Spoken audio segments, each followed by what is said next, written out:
Italian ভাষায় বর্ণমালা আ বি জি ডি এ এফ জি H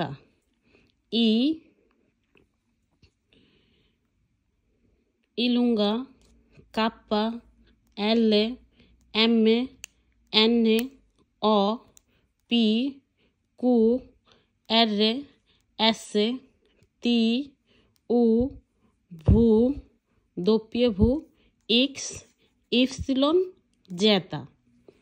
এখন এখানে কথা হচ্ছে ওরা ইতালিয়ান ভাষায় বর্ণমালায় ওরা 21টি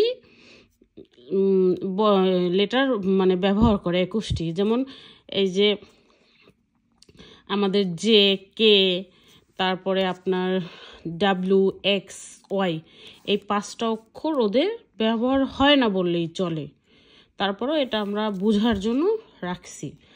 আর আপনার এখানে হচ্ছে যে এই যে চি এর উচ্চারণ ওরা 21টা, এই 5টা বাদ দিলে কিন্তু 26টার 21টা থাকে। এই 21টা বর্ণমালার আবার 30 ভাবে মানে 30টা সাউন্ড হয়। 21টা বর্ণমালার 30টা সাউন্ড। যেরকম এই যে চির 2টা উচ্চারণ, চয়ের মতো কয়ের মতো। আসলে আমরা তো ইটালিয়ান ভাষায় বললে বুঝবো না, এই জন্য বাংলাতে যেভাবে সহজ হয়, আমরা তো বাংলা ভাষা জানি, ওরকম যেভাবে সহজ হয় আপনাদেরকে ওইভাবেই আর কি আমি বুঝিয়ে দিতেছি। যেমন চি এর উচ্চারণ চর মতো হয়, কর মতো হয়। আবার জি এর উচ্চারণ জর মতো হয়, গর মতো হয়। আবার এস এর উচ্চারণ সর মতো হয়, জর মতো হয়, স্বর মতো হয়। আবার জেতার উচ্চারণ জর মতো হয়, স্বর মতো হয়। ঠিক আছে।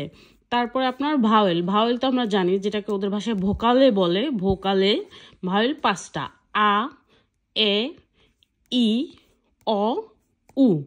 এই 5টা ভাওয়েল আপনার এই যে আমি এখানে আকার, একার, রস্যিকার, রস্যুকার, আর এটার কোনো চিহ্ন নাই, এটা উ মানে যে অ এভাবেই থাকবে, এভাবেই থাকবে। এটার কোনো মানে কোনো আকার ওকার রস্যিকার কিছু উচ্চারিত হবে না এটাতে।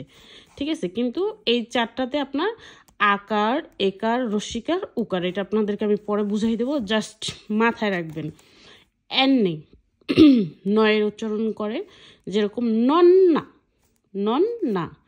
আবার জি এন একটা গ্রুপ, এটা ওদের একটা গ্রুপ। জি এন আপনি বিভিন্ন সেন্টেন্স পড়তে গেলে ওখানে দেখবেন যে ওয়ার্ডের ভিতরে জি এন একটা গ্রুপ আছে। জি এল আই লি এটার একটা গ্রুপ আছে। এটা আলাদা আপনার G N A G N এরকম উচ্চারণ করতে পারবেন না।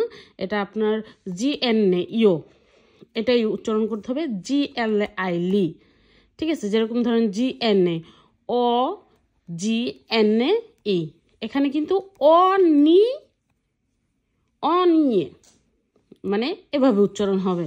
আবার জি এল এ লি, জি এল ই লি, এফ ই জি এল ই অ, ফি লিও, ফি লিও। ঠিক আছে। এখানে ফিজলিও হয় নাই, আপনার ফি লিও হয়েছে। আর এখানে ডাবল উচ্চারণ কারণ হয়েছে যে এখানে এই যে 2টা ভোকালের মধ্যে আছে। আপনার এই জিনিসটা 2টি ভোকালের মধ্যে থাকলে ডাবল উচ্চারণ হবে। জাস্ট আপনারা মাথায় রাখবেন মুখস্থ করে, দেন পরে যখন আসবে তখন আমি বুঝিয়ে দিব। এটা হচ্ছে কু, কু কর্মচ উচ্চারিত হবে, কিন্তু কু কিন্তু সবসময় একা উচ্চারিত হয় না, কুর সাথে একজন সঙ্গী থাকে। সে ওর সবসময় সঙ্গী হচ্ছে উ। এই যে কু উ এই 2টা মিললে তারপর ভোকালি। ঠিক আছে। সবসময় সঙ্গী হয়েছে কু। আর এটা তো হয়েছে ইপসিলন ই। যেমন আপনার এটা ইতালিয়ান ভাষায় ব্যবহৃত হয় না, তারপর আমি আপনাদেরকে বুঝাই দিতেছি বোঝার ক্ষেত্রে।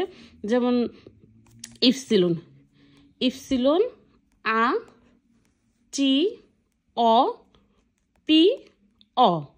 তো এখানে কি হয়েছে ইয়াকপ, এখানে কিন্তু জাকপও হয় নাই, এখানে হয়েছে কি ইয়াকপ। এই যে কাপ্পা, এখানে কি পকের, কাপ্পা কি উচ্চারণ করে ক, পকের। ঠিক আছে। পকের, এই যে কের, পকের। তা সেম এই যে দপিয়ে ভু ভর উচ্চারণ করবে ভাফের, ইক্স এক্সের উচ্চারণ করবে বক্স, এটা ঠিক আছে। এই যে ওয়াই যেটাকে আমরা বলি এই যে এই যে ওয়াই, এটা হচ্ছে কি ইর উচ্চারণ করবে, ইপসিলন এটা কি ইর উচ্চারণ করবে, এটা কি হয়ে গেছে পো পো লি, পো লি, ওয়াই ইর উচ্চারণ হয়েছে। আশা করি আপনারা বুঝতে পারছেন শর্টকাটে। যে কার কোনো যদি কোনো প্রশ্ন থাকে বা বোঝার অসুবিধা হয় তাহলে আমাকে বলবেন। আসসালামু আলাইকুম।